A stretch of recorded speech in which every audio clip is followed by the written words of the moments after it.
now. Okay. Never before has a generation so diligently recorded themselves accomplishing so little. We spend endless amounts of time on social media, so much that we define ourselves by it. I personally just recently deleted social media myself after I realized the toll it was taking on my sense of self-worth and mental state. And now I realize how much I got my worth and purpose from just a couple apps. Social media, although helpful in some ways, can be detrimental to our culture, communication, and mental health. Increase in internet usage and the movement from being primarily for teens to being widely accepted among all ages has been huge. For example, who here has an active social media account? Literally everyone. Right. So from that, the age for social media has gotten younger and younger, and when younger kids use social media, it has a bigger effect because it affects their social development, and it has a lot of cultural damage because it affects how they're able to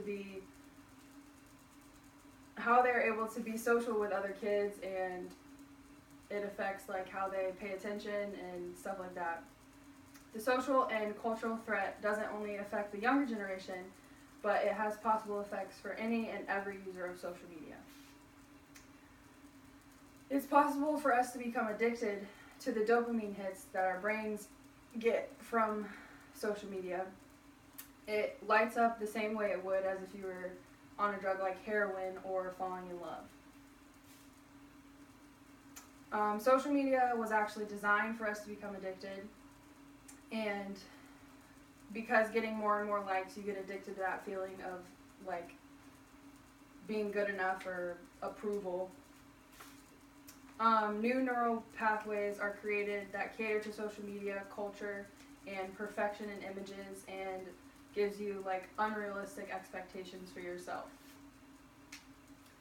The addiction can lead to dependence, insecurity, depression, and other mental health and communication issues. Recently, I began to realize that I was dealing with some of these issues within myself, and that's when I decided to delete all of my social media after Thanksgiving break. What pushed me to get off social media was that I have a friend who doesn't have any social medias, and when I hang out with her, she's never on her phone, and I really admired that because she lives in the moment. So I felt like being off social media had eliminated a lot of the distractions in her life and built her confidence and gave her the focus that she needed. So that's when I decided that I wanted to make the same change that she did.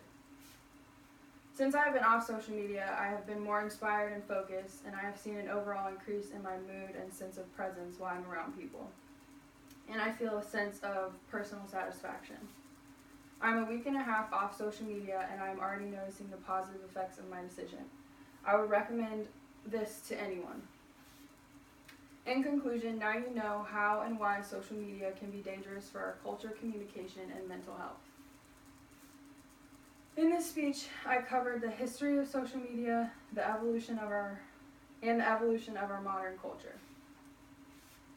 Although social media is integrated in our culture and the choice to be different, will be worth it, and in the long run, we can't afford to lose our humanity over a couple of apps. I challenge everyone to take breaks from social media from time to time and really self-reflect.